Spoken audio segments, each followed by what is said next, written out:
থালাপতি বিজয় যিনি, উনি ওনার জন্য অবশ্যই শুভকামনা, কারণ ওনার জার্নিটা খুব শর্ট পিরিয়ডে উনি এই পর্যন্ত চলে আসছেন।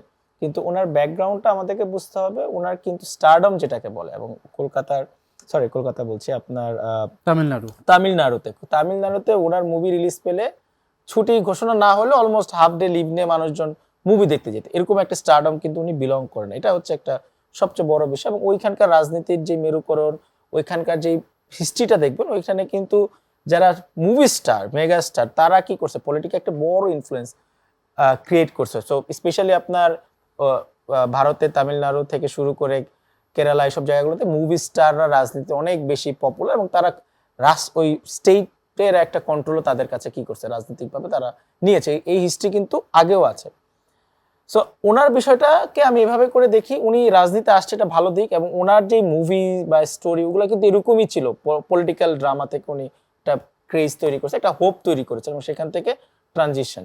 নেপালের কথা যখন বলা হয়, আমরা নেপালকে আপনাদেরকে অ্যানালাইসিস করতে হবে। নেপালের যে অর্গানাইজেশনটা ছিল, যারা এই মুভমেন্টটা করেছে, তারা কিন্তু 2024 সালে ফর্ম করে তারা একটা ইনস্টিটিউশন বা একটা অর্গানাইজেশনের মতো ছিল, মানে পলিটিক্যাল মুভমেন্টের জন্য তারা রেডি ছিল।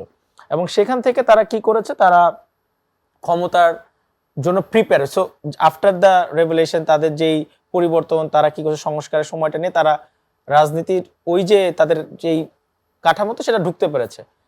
আমাদের জায়গাগুলোতে যেটা হয়েছে, আমাদের মুভমেন্টটা শুরু হয়েছিল কিন্তু একটা কোটা বিরোধী আন্দোলন থেকে, যেখানে ছেলে মেয়েদের চাকরি লাগবে, হোপ থেকে আমার একটা চাকরি লাগবে, বিসিএস এর ল, এইসব নিয়ে।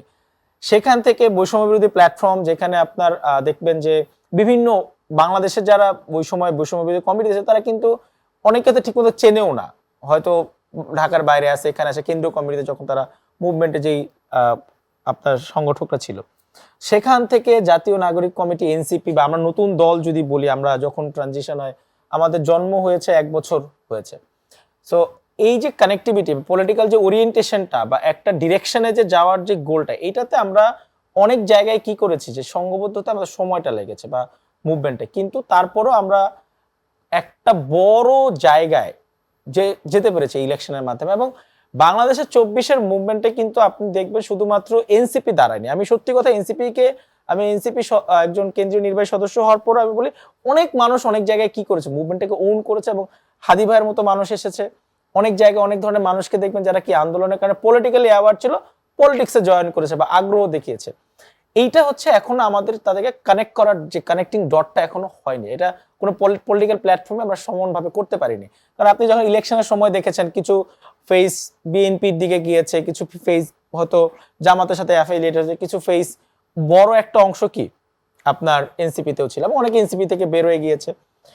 আমাদেরকে বুঝতে হবে জেনজি জেনারেশনের পালসটা কি। তারা কিন্তু আসলে তারা নিজেরা কিছু করতে চায়, তারা কিন্তু অন্যের উপর ডিপেন্ডেন্ট হওয়াটাকে খুব বেশি প্রাধান্য দেয় না। এবং ওই মুভমেন্ট পরবর্তী আমরা বাংলাদেশে আজকে যে জায়গাটায় আছি, আমরা অনেকাংশে নিজেদেরকে কি করতে পারি, বলতে পারি যে আমরা সাকসেস। এবং অনেক জায়গায় আমাদের শেখার বাকি আছে, যে শেখাটা আমাদেরকে পলিটিক্যাল ওরিয়েন্টেশন আরো যেতে হবে। এবং সেইখানে আজকে এনসিপি, আমরা দেখছি অনেক মানুষ এনসিপির দিকে ঝুঁকে আসছে। কারণটা হচ্ছে, আমরা যে প্রত্যাশাগুলো চেয়েছিলাম, আমরা চেয়েছিলাম সংস্কার, আমরা নতুন রাষ্ট্র ব্যবস্থার যে পরিবর্তনগুলো চিন্তা করেছিলাম, আজকে পার্লামেন্টে এসে সরকারি দল ডিনায়াল মোডে চলে গিয়েছে। তারা যা কমিটমেন্ট দিয়েছিল লাস্ট অধিবেশনে, এটা স্পষ্ট, তারা শুধুমাত্র ইলেকশনটাই চেয়েছিল, যেটাকে আমরা আগে চেয়েছিলাম সংস্কারটা হোক। তার মানে আমরা যেই নতুন পরিবর্তনটা চেয়েছি, সেটাতে কিন্তু আমরা কি করলাম, বিট্রে হয়েছে।